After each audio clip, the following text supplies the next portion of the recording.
People used to treat me like I was nothing, a mere shadow in the bustling world I built from scratch.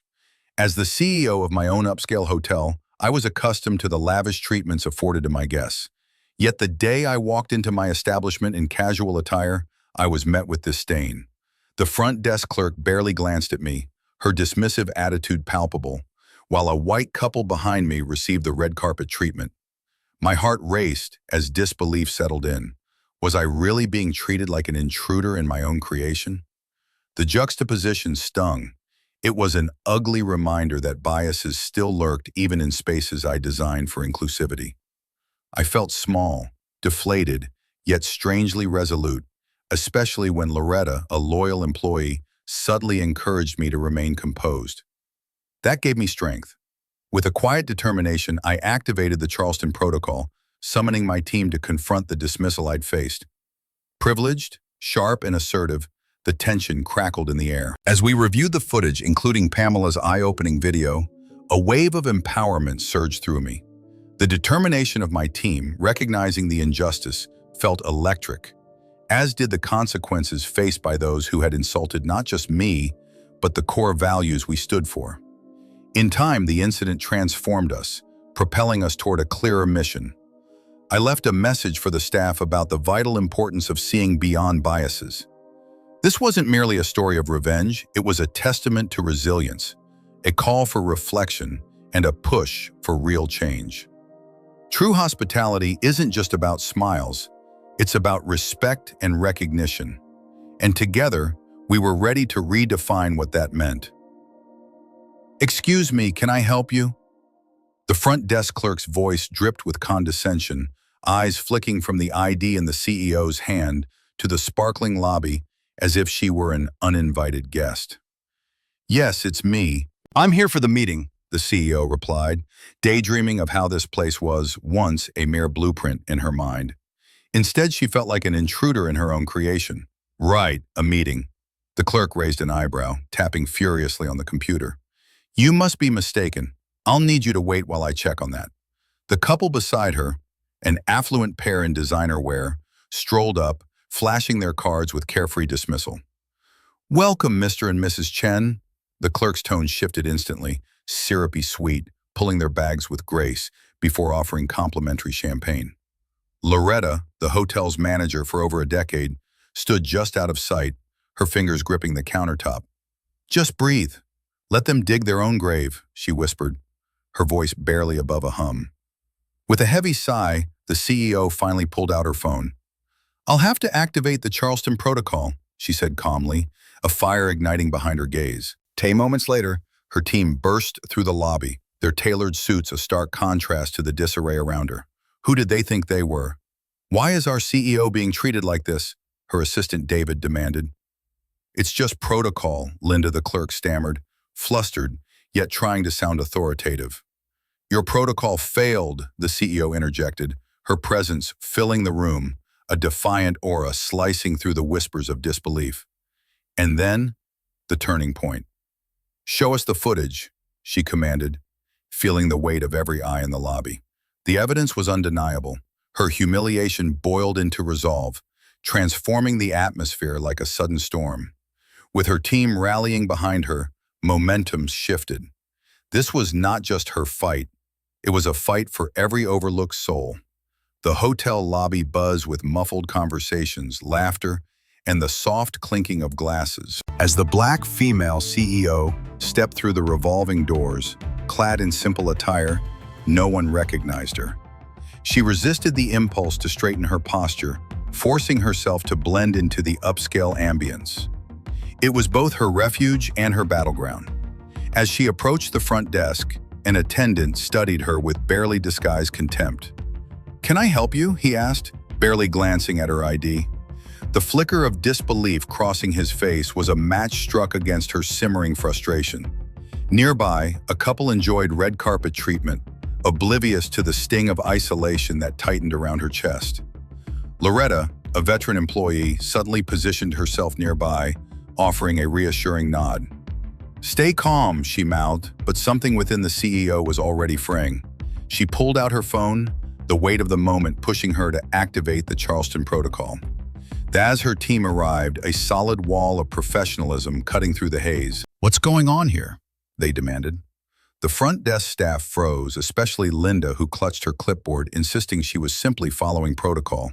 In that charged atmosphere, the evidence started to unveil itself.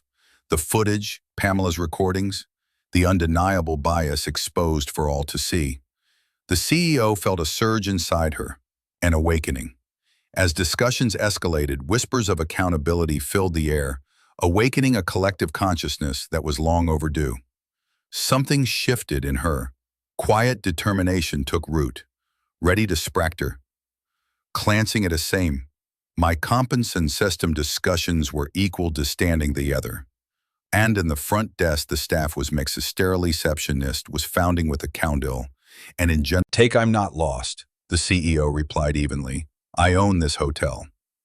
The disbelief in the clerk's eyes made her heart race, but Loretta's reassuring nod from a distance grounded her.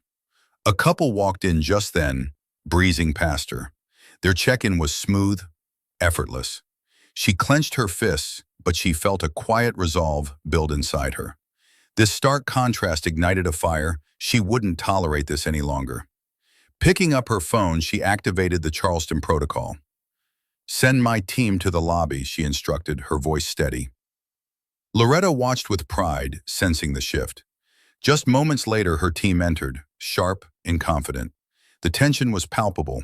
"Why is our CEO being treated this way?" one team member asked, eyes narrowing at the front desk staff. Linda, flustered, stammered a weak excuse. "We're just following protocol." "Your protocol is a disgrace," the CEO shot back, her voice cutting through the tension like a knife. "You should know better." They reviewed footage together, Pamela's video capturing the moment's harsh reality, the truth laid bare. As her team rallied behind her, the momentum shifted. "It's time for a change," she declared, looking each team member in the eye. The nods of agreement around her felt like the first steps of a long overdue journey toward inclusivity.